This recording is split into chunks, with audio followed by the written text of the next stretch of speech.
Yon idol, ang ating isda nga nabili. Ito mga idol, press na press ha. Dalawa lang yun idol ha. Alam niyo kung bakit? Kasi ako lang isa idol kumakain niya idol eh. Dalawa lang kami ng bunso ko dito. Kaya nga ako lang isa makakain yan. Baka hanggang gabi ko na to. Ito idol, ilagay natin idol ha sa pinakulo ko nga tubig. Yun, nagpakulo na kasi ako ng tubig. Ito, ilagay natin mga idol ha. Yun, ngayon idol oh, tingnan nyo. Kumulo ng aking tubig na may kamatis sa kasibuyas. So ilagay ko yung dalawang malalaking isda. Oh, hindi naman masyadong malaki, tama lang. Oh, di ba? Ilagay natin yan idol. Yun oh, di ba? Oh. Tsaka natin ilagay mamaya mga idol yung dahon ng malunggay.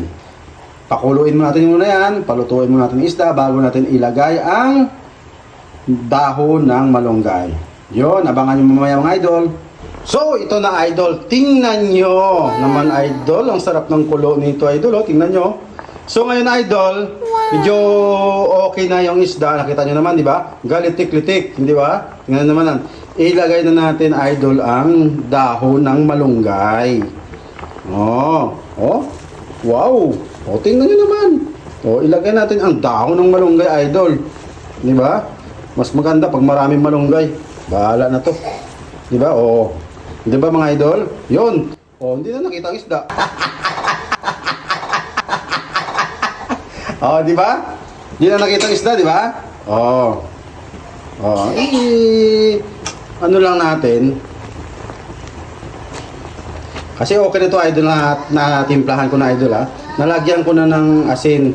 Kaso lang idol, hindi kasi ako masyado naglalagay ng mga ibang mga ingredients lalo na pag magic saraps. Asin lang ko idol. 'Di ba? Pag magkulang, patis lang, 'di ba? Oh, nakita niyo bang isda? Siyempre hindi.